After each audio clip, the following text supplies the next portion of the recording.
오늘 말씀은 잃어버린 자를 찾아 구원하려 함이니라. 누가복음 19장의 말씀입니다. 누가복음 19장의 말씀. 다윗의 자손 예수라고 고함치는 여리고의 맹인을 고치시는 예수님은 보기를 원한다는 맹인에게 내 믿음이 너를 구원하였다라고 말씀을 하십니다. 믿음으로 눈을 고친 것이 아니라 구원, 영생을 얻었다라고 예수님은 말씀하고 있는데, 우리들은 이미 죽은 맹인의 눈만 기억하고 있습니다. 맹인의 눈 고침, 병 고침만 기억하고 있다면 우리들은 맹인들입니다. 눈으로 보고 있다고 하지만 구원, 영생을 보지 못하는 맹인들입니다. 예수 그가 하나님의 아들 그리스도라는 사실을 알아야 하고, 그 하나님의 아들이 맹인의 고통스러운 삶을 긍휼히 여기시는 마음, 불쌍히 여기시는 마음으로 인하여 눈의 질병까지 낫게 되었다는 것입니다. 1절, 예수님은 여리고 성으로 들어가 지나가게 됩니다. 2절, 그 성에 삭개오라 이름하는 자가 있는데 세리장이고 부자였다라고 누가는 기록합니다. 로마가 다스리는 당시 성의 세리장이면 높은 신분의 사람이었습니다. 3절, 그가 예수께서 어떠한 사람인가 하여 보고자 하였으나 키가 작고 사람이 많아 할 수 없게 됩니다. 예수님의 전도와 설교, 기적의 소문을 이미 많은 사람들이 들어서 궁금해 하였던 것입니다. 삭개오는 예수가 어떻게 생겼는지, 어떠한 사람인지 보고 싶어 했던 것입니다. 4절, 삭개오는 예수님이 지나가는 길 앞으로 달려가서 보기 위하여 돌 무화과 나무에 올라갑니다. 나무에 올라가는 이유는 예수님이 거리로 지나가면 어떻게 생겼나 보려고 했던 것입니다. 삭개오는 예수님이 말씀하는 곳, 강론하는 장소에 직접 찾아가서 예수님의 말씀을 오랜 시간 들을 수 있었지만 그런 마음은 없었고 그저 보기만을 원했던 것입니다. 우리들도 누군가에 대하여 직접 만나고 말할 기회를 얻기보다 그저 그 사람이 누군지 알고 싶다면 그 사람의 페이스북이나 인스타그램 등을 검색하여 열어보는 것과 같습니다. 삭개오도 예수님에 대하여 말을 붙여보거나 만나려는 적극적인 노력이 아니라 그저 어떻게 생긴 사람인가 보려고만 했던 것입니다. 5절, 예수님이 그곳에 이르러 나무를 쳐다보시고 말씀을 합니다. 삭개오야, 속기 내려오라. 내가 오늘 내 집에 유하여야 하겠다라고 말씀합니다. 소문이 많은 사람, 유명한 사람, 예수 그가 어떻게 생겼나, 어떤 사람인가라는 궁금증에 나무에 올라가 얼굴만을 보려고 했는데 예수님에게 걸린 것입니다. 예수에 대하여 궁금했던 당시 사람들, 많은 사람들이 나무에 올라가서 지켜봤을 것인데 그 많은 사람들 가운데 예수님은 세리장 삭개오를 주목하여 보신 것입니다. 6절, 삭개오는 급히 내려와 즐거워하며 예수님을 영접합니다. 오늘로 치면 BTS나 블랙핑크 같은 연예인 얼굴 보러 갔다가 함께 밥 먹고 차까지 마시는 그런 횡재한 경우입니다. 7절, 이 광경을 사람들이 보고 수군거리며 저가 죄인의 집에 유하러 들어갔다라고 말을 합니다. 당시 많은 사람의 주목을 받고 있는 예수님이었기 때문에 만나서 이야기를 할 수 있는 것은 대단한 특권, 기회여서 부러운 마음일 수도 있지만 하필 그가 평범한 사람이 아니라 세리장 삭개오였기 때문입니다. 여리고성의 많은 사람들은 삭개오를 유대민족을 배신하고 로마에 부역하는 악인, 죄인으로 여겼는데 그 삭개오의 집에 예수님이 들어가신 것입니다.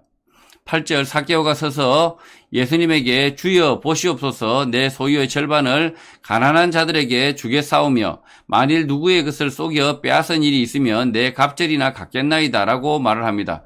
예수님은 삭개오의 집에 머물며 한참을 이야기했지만 우리는 그 대화를 들을 수 없습니다. 예수님은 삭개오가 살아온 환경, 문제, 고민 등 많은 이야기를 들으시고 삭개오에게 예수님이 권면, 당부를 하셨을 것 같습니다. 그런 오랜 대화 이후 나온 삭개오의 대답이 이 대답인 듯합니다. 복음서의 저자 누가가 삭개오의 인생을 모두 받아 적고 예수님의 말씀을 받아 적었다면 여리고 복음이라고 따로 기록해야 할 수 있습니다. 사연 없는 사람이었고 살아온 과정은 누구나 길고 험난하기 때문에 삭개오가 말한 모든 것을 기록하지 못하고 소유의 절반을 가난한 자를 위하여 주겠다, 빼앗은 것이 있다면 내외로 갚겠다라는 결심만을 기록한 것입니다. 9절 삭개오가 자신의 결심을 밝히자 예수님은 오늘 구원이 이 집에 이르렀으니 이 사람도 아브라함의 자손이다 라고 말씀합니다. 예수님을 만나기 전 삭개오는 지금까지 동족을 배신한 사람, 죄인으로 살았으나 예수님을 만나 설득되고 회개한 것입니다. 그에게 아브라함의 자손, 곧 하나님의 나라의 백성이다 라고 말씀하신 것입니다. 10절 삭개오의 회개 이후 예수님은 자신의 사역 목적을 다시 밝힙니다. 예수님은 병을 고치기 위하여, 기적을 베풀기 위하여 오신 것이 아니라 인자가 온 것은 잃어버린 자를 찾아 구원하려 함이다 라고 말씀합니다. 하나님 대신 예수님이 이 땅에 오신 이유는 잃어버린 자를 찾아 구원하려 함이다 라고 분명히 밝히시는 것입니다. 거짓에 사로잡혀 사는 사람들, 잘못된 생각에 사로잡혀 엉뚱하게 사는 사람들을 구원하시려는 것입니다. 예수님은 삭개오와 같이 예수님을 만나고자 하는 사람, 예수님을 보고자 하는 사람을 만나주시고 그의 이야기를 들어주시고 말씀으로 가르쳐 구원을 얻도록 하시는 것입니다. 11절 그들이 이 말씀을 듣고 있을 때에 비유를 더하여 말씀을 계속합니다. 예수님이 여리고에서 말씀을 계속하는 이유는 자기가 예루살렘에 가까이 왔고 그들은 하나님의 나라가 당장에 나타날 줄로 생각하였기 때문이라고 합니다. 여리고는 예루살렘에서 40km 떨어진 곳으로 서울에서 약 한 수원 정도 거리입니다. 당시 유대인들은 예수님의 놀라운 말씀, 기적 등을 보았고 그가 예루살렘에 들어가 새로운 권력자가 되어 그들이 바라는 새로운 나라, 다윗이 통치하던 이스라엘과 같은 나라, 하나님의 나라를 기대한 것입니다. 그러나 그들이 기대한 하나님의 나라와 예수님이 말씀하시는 하나님의 나라는 그 간격이 너무나 큽니다. 그래서 예수님이 비유로 말씀을 계속 하시는 것입니다. 12절 어떤 귀인이 왕위를 받아가지고 오면서 먼 나라로 갔다고 합니다. 로마 당시 제국이었고 그 아래 분봉왕들이 그 지역을 다스리는 시대의 상황을 염두에 둔 비유입니다. 13절 먼 나라로 가기 전에 그 종열을 불러 은화 10머나를 주며 말을 하는데 내가 돌아올 때까지 장사를 하라고 합니다. 머나는 구약시대 금, 은, 보석 등의 무게를 달던 중량 단위인 마네에서 유래된 유대의 화폐 단위로 약 570g 정도 됩니다. 은하 한 머나는 100드라크마이고 드라크마는 노동자 하루 품삯인데 대략 10만 원으로 계산하면 은하 한 머나는 1000만 원입니다. 10머나를 주었다고 했으니 대략 1억 원 정도를 종들에게 나누어 맡긴 것입니다. 14절 그런데 그 백성이 그를 미워하며 사자, 메신저를 뒤로 보내어 말하는데 우리는 이 사람이 우리의 왕됨을 원하지 아니하나이다 라고 말을 합니다. 그 지역의 백성들은 주인의 종들에게 자유롭게 장사를 할 수 있도록 1000만 원씩 자본금을 떼어주고 떠나는 착한 주인의 뒤통수를 친 것입니다. 일명 통수라고 합니다. 15절 통수에도 불구하고 귀인은 왕위를 받아가지고 돌아옵니다. 그리고 은화를 준 종들이 각각 어떻게 장사하였는지를 알고자 그들을 부르게 됩니다. 주인은 통수를 친 이놈들을 잡아서 죽이는 것부터 해야 하는데 그렇게 하지 않습니다. 16절 그 첫째가 나와 말을 합니다. 주인이여 당신의 한 머나로 10머나를 남겼나이다 라고 말합니다. 10배의 수익을 남긴 것입니다. 17절 주인이 잘하였다. 착한 종이여 내가 지극히 작은 것에 충성하였으니 10고을 권세를 차지하라 라고 말을 합니다. 분봉왕의 권위를 받아왔기 때문에 이 종에게 10고을을 다스리는 권세를 나눠준 것입니다. 18절 그 둘째가 와서 주인이여 당신의 한 머나로 5머나를 만들었습니다 라고 말을 합니다. 5배 수익을 남긴 것입니다. 19절 주인이 그에게도 너도 5고을을 차지하라 라고 말합니다. 수익에 비례하여 다스릴 고을 숫자를 정하는 나름 합리적인 보상인 것 같습니다. 20절 또 한 사람이 와서 주인이여 보소서 당신의 한 머나가 여기 있나이다. 내가 수건으로 쌓아두었나이다 라고 말합니다. 그리고 그 이유에 대하여 말합니다. 21절 그 이유는 당신이 음한 사람이라 내가 무서워하기 때문이라고 말을 합니다.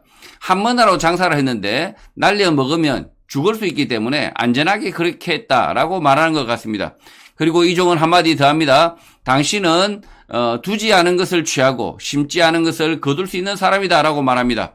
없는 것을 취하고 심지 않는 것을 거두는 사람, 그런 사람은 애시당초 없습니다. 그런데 주인이 그런 사람이라고 이 종은 말하고 있습니다.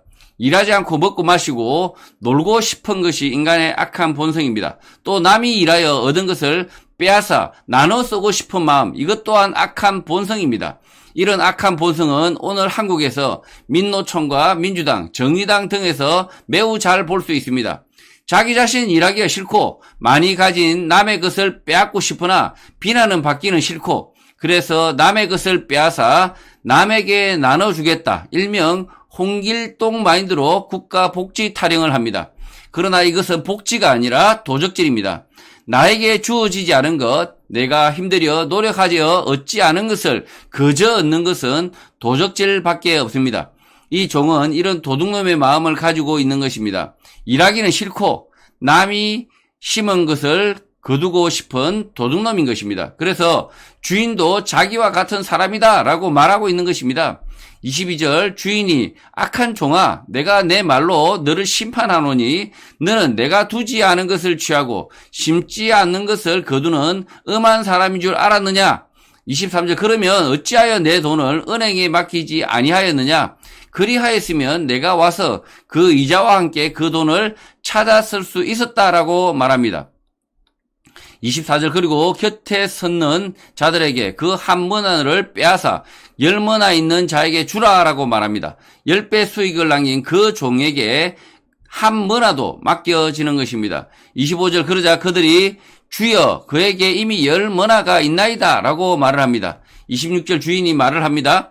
내가 너희에게 말하는데 무릇 있는 자는 받겠고 없는 자는 그 있는 것도 빼앗길 것이다 라고 말씀합니다.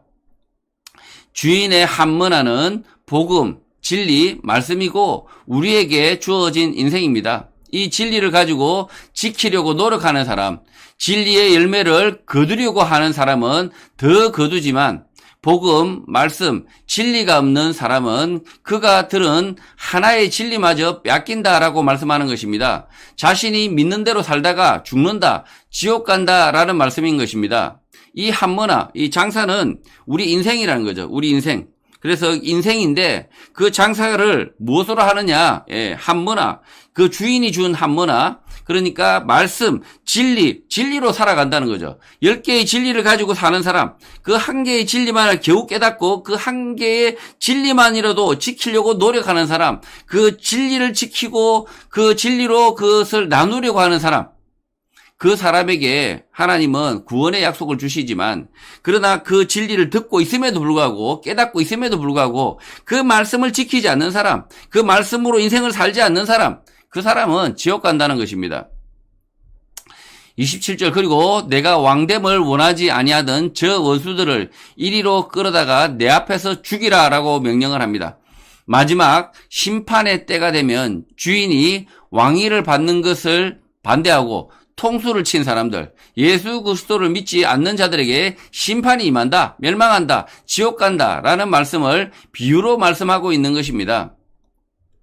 28절, 예수님이 이 말씀을 하시고 예루살렘을 향하여 앞서서 가게 됩니다. 앞장서서 예루살렘으로 들어간다라는 것은 예루살렘을 점령하고 유대의 왕이 된다라는 말이 아닙니다. 그럼에도 불구하고 사람들은 예수님이 예루살렘에서 유대의 왕이 되기를 바랍니다.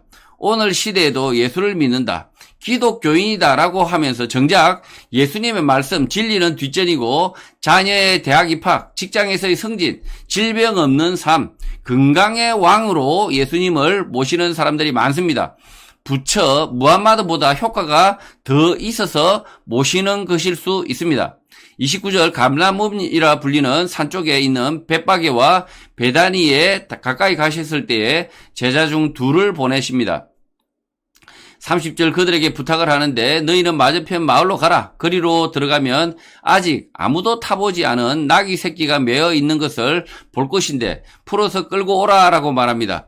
31절, 만일 누가 너희에게 어찌하여 푸느냐라고 묻거든 주가 쓰시겠다라고 말하라고 지시합니다. 나귀를 지키고 있던 이 사람은 나귀의 진짜 주인이 아닐 수 있습니다. 그래서 주인이 쓰겠다고 하니 내어주는 것일 수 있습니다. 반대로 이 나귀를 지키는 사람은 이 나귀 새끼의 주인일 수 있습니다. 예수님이 그 나귀를 쓰시겠다라고 말하자 기꺼이 내어줬을 수 있습니다. 주가 쓰시겠다라는 말의 의미는 둘 중에 하나이지만 결국 예수님은 이 나귀 새끼를 타고 구약의 예언대로 예루살렘으로 입성을 하게 됩니다. 32절 보내심을 받은 자들이 가서 그 말씀하신 대로 나귀 새끼를 만나게 됩니다. 33절 그리고 나귀 새끼를 풀고 있을 때 그 임자들이 말을 하는데 어찌하여 나귀 새끼를 푸느냐라고 물어봅니다. 34절 대답을 하는데 주께서 쓰시겠다라고 말을 합니다. 그러자 나귀 새끼의 주인은 나귀를 내어줍니다. 예수를 그리스도 하나님의 아들로 알고 나귀 새끼를 내어준 것으로 보입니다. 35절 그것을 예수께로 끌고 와서 자기들의 겉옷을 나귀 새끼 위에 걸쳐놓고 예수를 태우게 됩니다. 예수님 당시 로마의 권세자들은 귀족들은 말을 타고 입성을 합니다. 그러나 예수님은 구약의 예언대로 초라하게 나귀 새끼를 타고 입성을 하는 것입니다. 시골에 볼품없는 농부가 예루살렘에 물건 팔러 오면서 나귀 새끼를 타는 것 같은 것입니다. 36절 가실 때 그들이 자기의 겉옷을 길에 펴게 됩니다. 초라한 예루살렘의 입성이지만 제자들은 예수님의 그 예루살렘의 입성의 의미를 드러내고자 조그만 표현을 하고 있는 것입니다. 37절 이미 감난산 내리막길에 가까이 오자 제자의 온 무리가 자기들이 본 바 모든 능한 일로 인하여 기뻐하며 큰 소리로 하나님을 찬양합니다. 38절 찬송하리로다 주의 이름으로 오시는 왕이여 하늘에는 평화요 가장 높은 곳에는 영광이로다 라고 말을 합니다. 39절 무리 중에 어떤 바리새인들이 선생이여 당신의 제자들을 책망하소서 라고 말을 합니다. 헤롯 왕이 있는데 예수님을 왕으로 떠받드는 잘못을 하고 있다라고 책망하는 것입니다. 40절 이 바리새인의 지적에 예수님이 대답을 하는데 만일 이 사람들이 침묵하면 돌들이 소리 지를 것이다 라고 말씀합니다.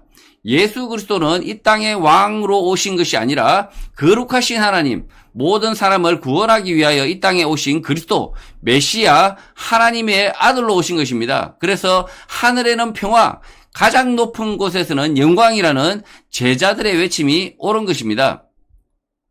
41절 예수님은 예루살렘 성 가까이 오셔서 성을 보시고 통곡하십니다. 예수님이 이 예루살렘을 보시고 우시는 것입니다. 42절 너도 오늘 평화에 관한 일을 알았더라면 좋을 뻔하였거니와 지금 내 눈에는 숨겨졌다라고 말씀합니다. 예루살렘이 평화롭게 사는 길, 죽지 않고 사는 길이 있었지만 그 길을 찾지 못하고 숨겨졌다라고 말씀하고 있는 것입니다. 구원의 길, 진리의 길이 있지만 보지 못하는데 그것을 보시고 예수님이 연민의 눈물을 흘리시는 것입니다. 43절 그 날이 이를 것인데 왜 원수들이 토둔을 쌓고 너를 둘러 사면으로 가두고 44절 또 너와 및 그 가운데 있는 내 자식들을 땅에 메어 치며 돌 하나도 돌 위에 남기지 않을 것이다 라고 말씀합니다. 예루살렘이 포위되어 전멸을 당하는 상황을 예언하는 것입니다. 고대 전쟁에서 성을 공격할 때 성벽보다 높은 인공산을 만들고 성을 포위하여 공격하게 되고 성문을 부수고 들어가면 남녀노소 가릴 것 없이 죽이는 상황을 말씀하고 있는 것입니다. 그리고 이 예루살렘의 멸망 이유에 대해 설명합니다. 그 이유는 내가 보살핌 받는 날을 알지 못함을 인함이다. 하나님이 예루살렘을 보살피고 있을 때 그 하나님의 보살피고 있는 그 날을 알지 못하기 때문이다라는 것입니다. 오늘 한국 상황도 다를 바가 없습니다. 한반도의 평화가 수십 년간 지속되고 있지만 그 평화는 하나님의 보살핌 때문입니다. 그러나 이 평화가 지속되면서 하나님의 도우심, 보살핌에 대하여 잊고 있습니다. 하나님의 말씀을 잊고 하나님의 분부하심을 잊는다면 이 평화는 깨어지고 환란이 닥칠 수 있다, 죽을 수 있다라는 경고로 우리는 들어야 합니다. 45절 예수님이 성전에 들어가 장사하는 자들을 내쫓으십니다. 성전 안에 제사장들의 허락하에 장사꾼들이 들어와 장사를 하는 것입니다. 성전 제사장들이 돈을 받고 타락을 한 것입니다. 46절 그 장사꾼들에게 구약을 인용하여 말씀을 합니다. 기록된 바 내 집은 기도하는 집이 되리라 하였거늘 너희는 강도의 소굴을 만들었도다 라고 말씀합니다. 기도하는 집, 하나님을 만나는 곳, 거룩한 곳인데 강도의 소굴을 만들었다라고 하신 것입니다. 직역을 하면 예루살렘에 있는 제사장들이 강도다라는 예수님의 비판, 지적인 것입니다. 47절 예수님은 예루살렘에 오신 이후 날마다 성전에서 가르치게 됩니다. 그러자 대제사장들과 서기관들과 백성의 지도자들이 그를 죽이려고 작전을 짭니다. 아무런 잘못이 없는 예수님을 그들이 죽여야 하는 이유는 예수님이 제사장들, 서기관, 백성의 지도자들을 강도다라고 맹비난을 하고 있기 때문입니다. 48절 그러나 백성이 다 예수님께 귀를 기울여 듣고 있기 때문에 어찌할 방도를 찾지 못하였다라고 누가는 기록합니다. 성도 여러분, 예수님을 만나기 위하여 나무 위에 오른 여리고성의 세리장 삭개오는 예수님을 만나 변화됩니다. 그의 회개에 변화의 결심 뒤에 예수님은 삭개오를 아브라함의 자손이다, 언약 백성임을 확인하게 됩니다. 또 예루살렘으로 향하는 예수님은 어린 나귀 새끼를 타시고 입성을 하시고 들어가 예루살렘의 사람들을 위하여 우시고 그들에게 말씀을 가르치게 됩니다. 오늘 이 시대를 살아가는 우리도 우리에게 주어진 삶을 살면서 한 문화의 인생을 살면서 우리에게 주신 은화, 한 문화, 말씀, 진리를 품고 남기는 삶을 사시기를 주님의 이름으로 축복합니다.